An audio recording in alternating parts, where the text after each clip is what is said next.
For those who love reggae. Anybody love reggae? Yeah. So if you love reggae music, somebody say ra. Wicked. There you go. So I'm known as Fire Mama Njambi Koikai and Fire Mama Njambi. So if you walk into any of Kenya's biggest ghettos and you say you know Fire Mama Njambi, street cred. They're like, yeah, you got your street cred. So I started my period at the age of 13. Nobody ever told me that it would be accompanied with such great pain.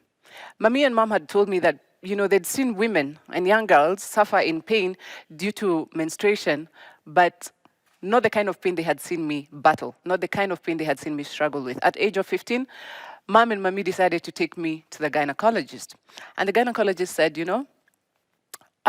whatever Njambi is going through is very normal, and, the pain will go away once she gets a child. And I was like, when am I going to get a child? Like, okay, I'm 15. So when do I get a child? And I mean, first of all, here's mommy. I need to go to uni. My mom is like, yeah, you got to go to uni. Yeah, so you're not getting a child. And, a baby is not a pill. So, yeah. So I grew up knowing it was normal. And that coupled with an identity crisis, high school was rough. Rough, extremely rough. And the pain was worse. And I had no clue. I had no idea what this was. And I graduated from high school and I made it to university.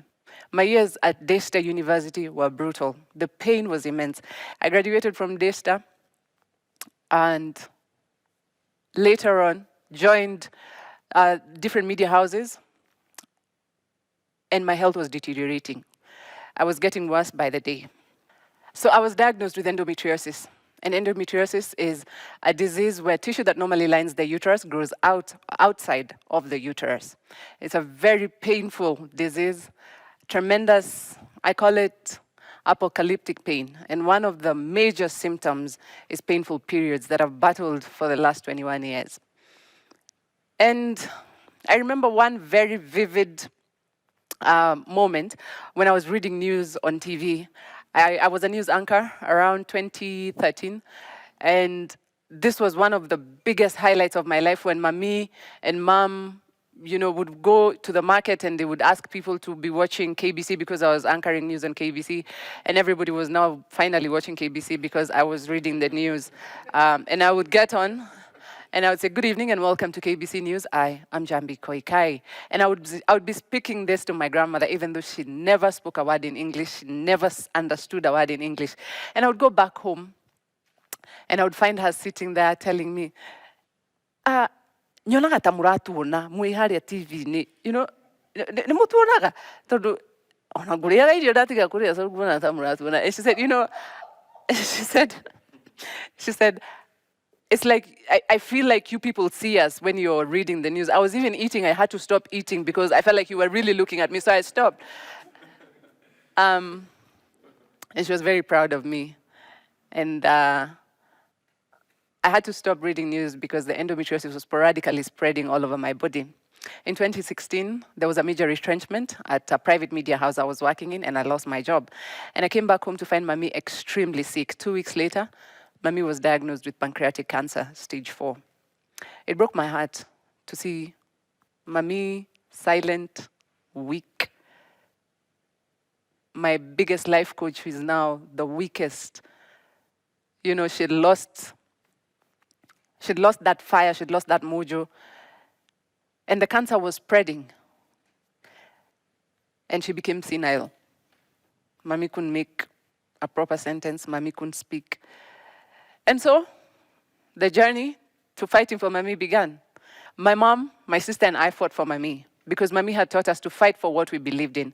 And we believed and loved mommy very much. We fought for her. We borrowed, we fundraised. And in March 2016, mommy asked us to let her go. She said, I have seen what all of you have done for me. In one of those rare moments when she could speak and we could actually hear we could make out what she was saying. She said, I have seen what you all have done for me. You have fought for me, but it's time to let me go. And mommy died in my mother's arms. Later on, after we buried mommy, I went back to USIU to complete my 3rd degree. that Mommy had kept on pushing me to complete. And she said, you must finish and you must fight through it. And at this point in my life, I was like, is it really necessary for me to do this? I don't really know if I want to do this. I'm not sure. And my mother reminded me, and she said, remember what Mommy said, you must finish and you must fight.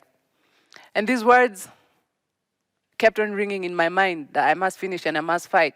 I went back to USIU, and after 8 years, I graduated with collapsed lungs with my 3rd degree. I had no idea what I was going through. And so this also was the beginning of a long medical journey for Njambi Koikai. I was finally diagnosed with thoracic endometriosis adenomyosis stage 4 by my gynecologist, Dr. Praful Patel, and my cardiothoracic surgeon, Dr. Morris Muhinga. And in the words of Dr. Praful Patel, who looked at me straight in the eye and said, Njambi Koikai, you need to leave this country as soon as possible, because there's absolutely no doctor, no specialist in this country, not in this continent, who could help you or who could solve this problem. And I said to myself, what is this? What is thoracic endometriosis? What is endometriosis? What am I going to do? Where am I going to go? How am I going to do this? We have no money. You know, we've just come from a medical issue, and now here I am with this grave disease. And the cost of treatment was out of this world. We had spent all our funds on my education, on my mistreatment. There was absolutely no way we were going to raise the much needed funds. Mommy's words came ringing. I said, you must fight. You must fight. And this was the fight of my life. So I called my musician friends in the industry, and we organized major concerts. Strangers came through to help with the logistics, with the planning, with the organizing, and everything that went through. My friends in the media came through with the interviews and the promos and the posters and everything in terms of marketing and advertising. And my friend Gilad, he also came and performed, and it was such a magical experience. I was 36 kilograms, and by the time I was being diagnosed by Dr. Praful Patel, I had gone through 18 surgeries. To be scared, I was not. I felt Mommy's words in spirit. I would always see her in my face, like, you're fine. My mom was scared. My mom had seen it all, her mother and now her daughter. And I was like, I have to do this for Mommy, and I have to do this for Mom and for myself and for my sister. We raised the much needed amount. And in March 2018, we finally arrived at the Center for Endometriosis Care in Atlanta, Georgia, under the care of Dr. Ken Sinavo and Dr. John Goldman. I went through the first major surgery, March 1st, 2018, and I was later placed under isolation for over a month. And then I developed complications, and I went through another surgery. And in 2019, January of 2019, we were planning to come home, and I developed major complications in my right lung, and I had to go through another surgery. This was it. I was tired. This is surgery number 21. I am tired. I have gone through it. I was tired. And I was like, God, I've fought, and I've fought, and I've fought. And it doesn't seem like it's getting better. Throughout this whole ordeal, I never cried. This was the first time I cried. And I cried not because of the pain. I cried because this process was not ending. And I was mentally out of it. And so we went in through the surgery, and I was taken to the operating room, and they put in a tube, as they would normally do, to drain out the fluid in my lungs. And after 2 hours, the nurse came back and said, we have to take you back to the operating room, Njambi, because the tube that was fitted was not big enough. So I was taken back. And all this time, by the way, I can feel everything, eh? I can feel everything. So I was taken back. They put back the tube. And this tube was put back for a process known as pleurodesis, whereby they inject medication to create a buffer zone between your lung and your diaphragm so that your lungs can stay expanded. I've gone through this process about 5 times.